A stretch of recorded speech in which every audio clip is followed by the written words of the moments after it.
This week, PLCs on the internet, crypto mining with YouTube ads, more Spectre and Meltdown drama, buggy updates, and a whole lot more.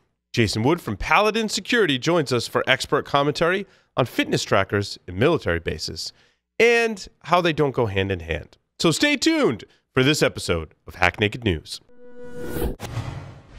This is Security Weekly, for security professionals, by security professionals.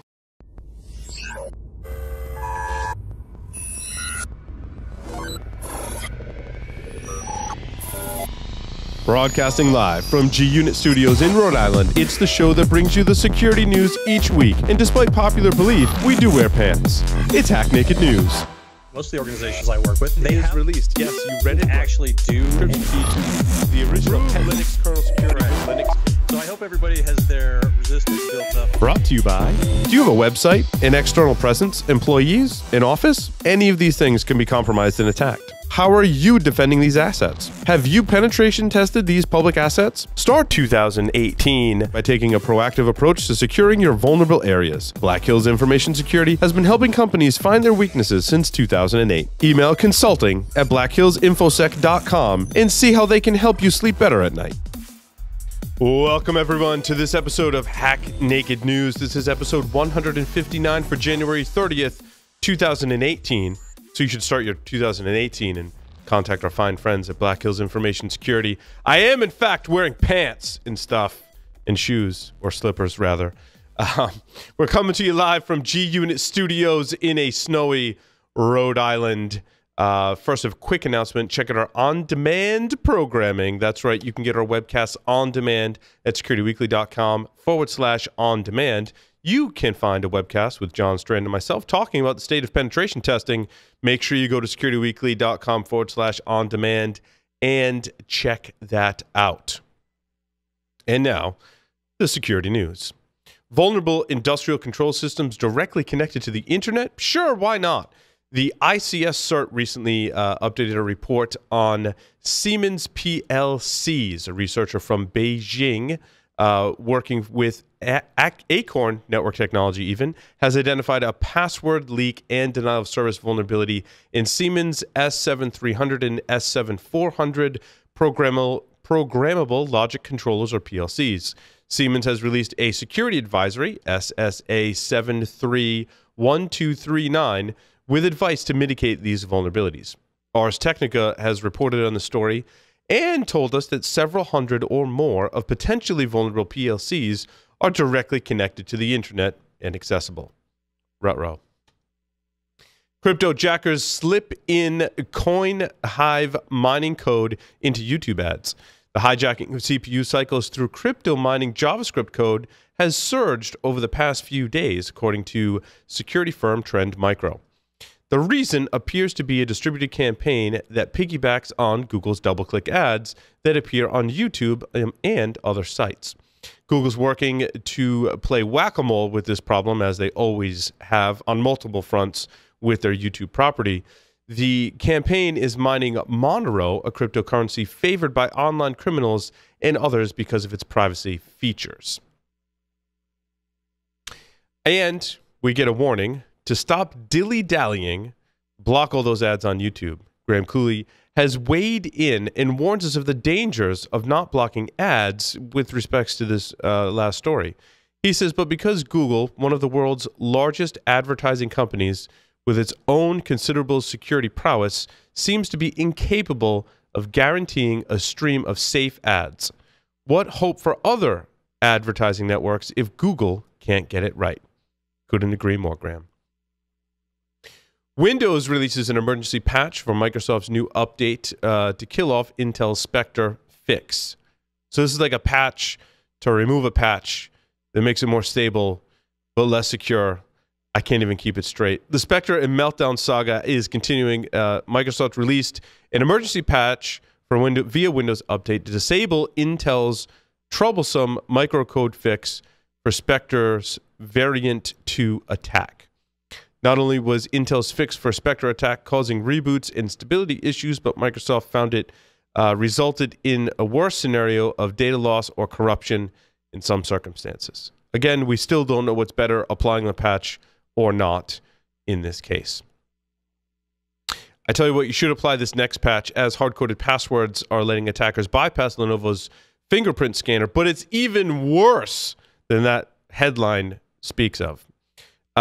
So Lenovo states a vulnerability has been identified in the Lenovo Fingerprint Manager Pro, and they state sensitive data stored by Lenovo Fingerprint Manager Pro, including users' Windows login credentials and fingerprint data, is encrypted using a weak algorithm. It also contains hard-coded passwords and is accessible to all users with non-administrative access to the system it is installed on. So you'll want to be rolling out updates if you're using Lenovo hardware. A heat map released by Fitness Tracker reveals the location of secret military bases. We'll be talking about this more in our expert commentary segment, but over the weekend, the popular fitness tracking app Strava proudly published their 2017 heat map, which shows activity from users around the world, but unfortunately, the map revealed what it shouldn't, perhaps, which is the location of United States military bases worldwide. The article suggests that military bases should prohibit the use of smartphones and connected devices, and that will prove challenging at best. Linux monitoring tool is set to detect meltdown attacks, according to IT Pro today. Sentinel-1 has released a free tool to detect meltdown attacks that works as follows. Stay with me now. The meltdown exploit does generate some patterns that can be monitored during an attack.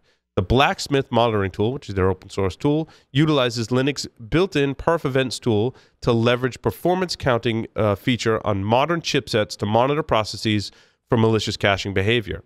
For older processors and virtual environments, Blacksmith identifies specific types of page faults which indicate a meltdown exploitation. For Spectre, yeah, I got nothing. This week anyway. Malwarebytes has delivered a buggy patch that spikes CPUs and RAM usage. I really hate it when this happens. Malwarebytes recently sent a buggy update that may be affecting home and enterprise users. The issue comes from a protection update that was released over the weekend to Malwarebytes, again, home and enterprise users. The update caused several problems, including excessive memory usage, system crashes, and connectivity issues, which I guess is trying to keep with the trend of buggy patches that cause those conditions. The protection update was pulled back 16 minutes after the rollout had begun. However, then it had been installed by a pretty large number of devices using Malwarebytes software. Malwarebytes is touted in the article as a trusted antivirus vendor. I mean, I guess there's an inherent level of trust associated with all software vendors that you have when you install the software. And in Malwarebytes' defense, rather, they did pull back the update rather quickly, but begs the question, how well are they testing their updates? And really that extends to any software provider, even if you're as large as Microsoft or Intel. So that's the news for this week. We're going to take a break, come back with expert commentary from Jason Wood from Paladin Security. This episode is brought to you by IT Pro TV, binge-worthy learning for IT teams. Why is it binge-worthy? It's learning presented in an engaging and entertaining talk show format that beats voice-over PowerPoint snooze fests. IT Pro TV offers an on-demand course library with more than 3,300 hours of content. Watch on your desktop, on the go, or in the comfort of your own living room. IT Pro TV is IT training you and your team actually want to watch, which means a better return on your learning investment. Get started with IT Pro TV for Teams with a special offer for Security Weekly listeners. Visit itpro.tv/Security Weekly to start a 7-day free trial and get 30% off a standard or premium IT Pro TV membership using the code SECWeekly30. Welcome back, everyone, to Hack Naked News. Thanks to our special partners at itpro.tv. We use them, and you should too. And given the recent news this week about all this patching, if you're wondering, how do I deploy patches even better and more efficiently and effectively in my environment? How do I roll them back? They got training for that, so check them out.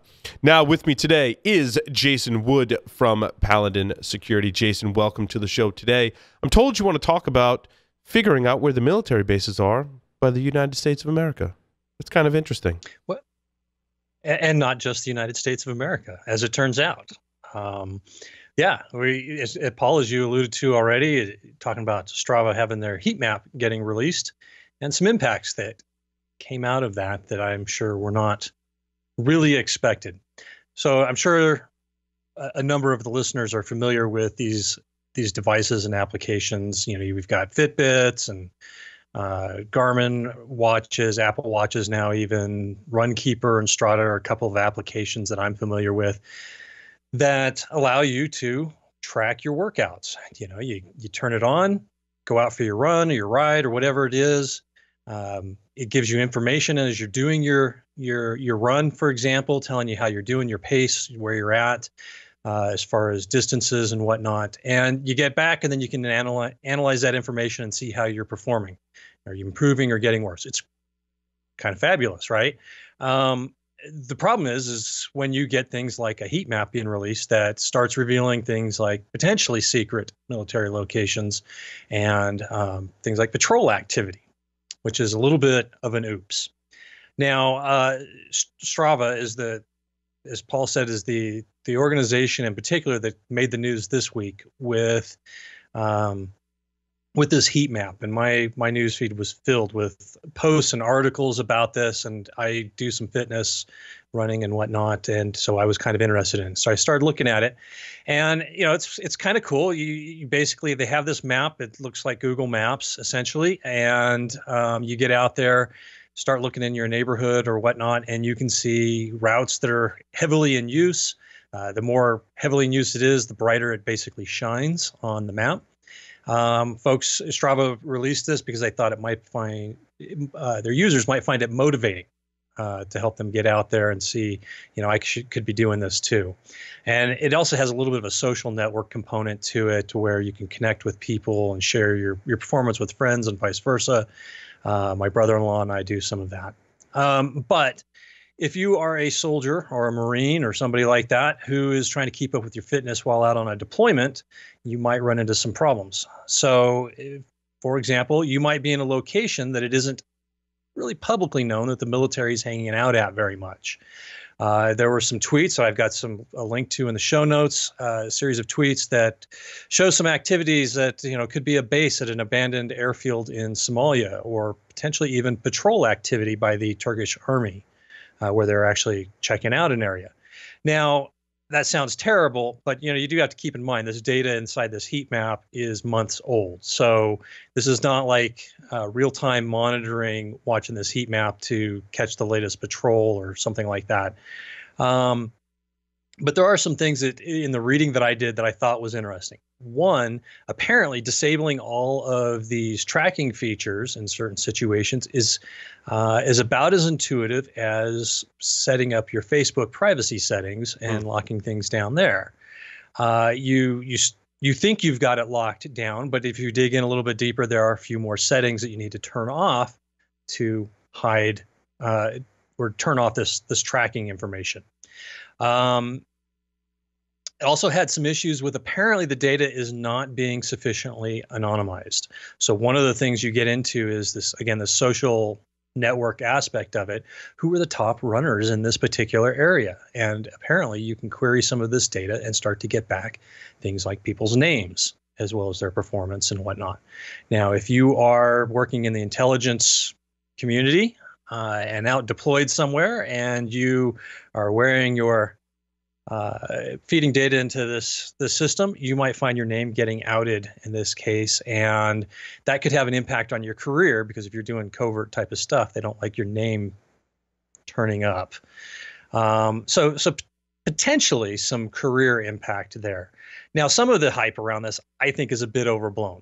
You know, the articles, oh, you can find all the military bases around the world. Well, military bases frequently aren't very hard to spot. Well, yeah, I think it begs the question, Jason, is it supposed to be a secret installation? And what is the level of secrecy? Like, oh my God, hey, you know, there's a military base on Area 51. I think we knew that already. Thank you for that. Very much so. You know, some of the things I read in art, you know, look, that mapped out all the layout of the base. Well, you know what? I went onto Google Maps and I looked at Hill Air Force Base right by where I live, and I looked at all the streets. Yeah, exactly. You know, yeah. So much of the information isn't new. Although I can see the point, if it is supposed to be a covert operation or secret, that this could potentially be a way to uncover that. And I can totally foresee the military changing some policies about what devices are allowed and what aren't, and maybe even some countermeasures to silence some of these devices, as this is not only limited to fitness trackers, this could be other types of devices that could leak location.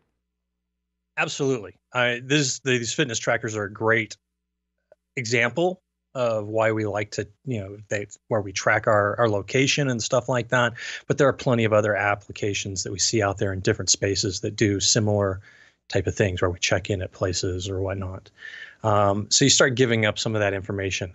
I did see that the Marines actually had released in the past, prior to this, some guidance on, where the Marines should and should not be using these devices. So what are some takeaways from this? I mean, we got all these articles. It sounds like the end of the world. Our soldiers are at risk because of this information being displayed. Well, like I said, one, it's months old, so it's not like this is real time by any stretch. But if you are concerned about this type of information being disclosed about you, then maybe you should take a really hard look at the privacy settings on these applications and do a little bit of research on what it takes to turn things off. Because like I said, it is not necessarily intuitive. You turn off a global setting and you dig in a little deeper and you find out there's some additional settings that need to be checked to completely disable things. If you're assigned to an area that requires some maybe long-term anonymity, meaning long-term meaning we don't want it getting out that I was there ever, you might want to just leave your fitness tracker at home and let it go at that. People who have run for a long time, ran and not had these devices with them, and they did just fine.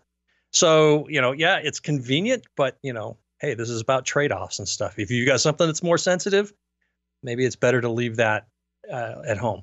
One of the things that I do think is interesting, maybe to folks in our community in particular, is if you are at a company that collects this type of information, tracking people's locations and stuff like that, tying it back to individuals' names and whatnot, at least in your own systems, you want to be really careful about how you're releasing this data and the impacts that you could have to your user base. I mean, sure, Strava looked at this and thought, hey, this is a great motivating thing, to see what people are doing and get hyped up to go out there and do my thing. But not only does the civilian population worry about their fitness, but the military does as well.